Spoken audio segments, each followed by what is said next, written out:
Sa paunang investigasyon ng NBI, may 5,000 mobile identities na ang na-intercept ng spy equipment ng isang Chinese national na nahuling umaligid malapit sa COMELEC office sa Intramuros noong nakaraang linggo.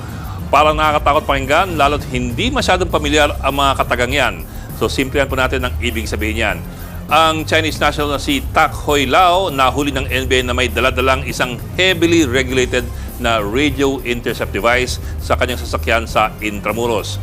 Ang tawag po dito sa device na ito ay ang IMSI Catcher o yung International Mobile Subscriber Identity Catcher.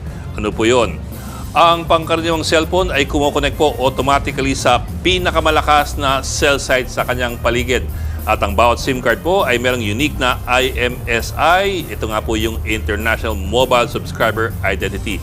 Para simple, sabihin na lang po natin na ang IMSI ay parang username natin para ikaw ay makapag-log on o kumonek po doon sa isang cell site.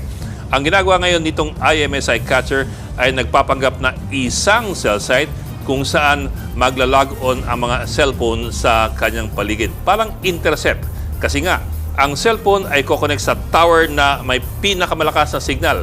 Kaya kung meron pong IMSI Catcher sa paligid mo, doon po kokonek ang iyong cellphone at hindi po sa totoong cell site. At dahil akala nga ng cellphone mo na lehitimong cell tower ang kanyang kausap at ay madali na pong kunin ang mga datos mo, mga text, mga tawag at baka yung mga data. Sa dahilan pong yan, very heavily regulated ang pagbenta ng mga IMSI catchers. Ang madalas po na may gamit ito ay mga government agencies na mahilig tumiktik o mag-wiretap o kaya mga telecoms dahil bahagi po ito ng kanilang trabaho. Sa paunang investigasyon ng NBI, hindi nga po bababa sa 5,000 mga IMSI na ang nakuha ni Tak Hoi Lao base lamang sa gamit na nakumpiska sa kanya sa araw na yon. Pero marami pa pong mga tanong na hindi pa nasasagot.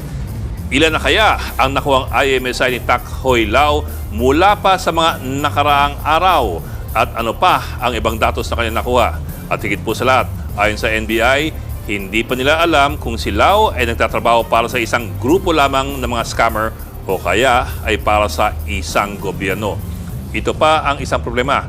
Lumalabas na si Lao ay nagrelyebo lamang sa isa pang Chinese national na nauna pong nag-operate dito sa Pilipinas.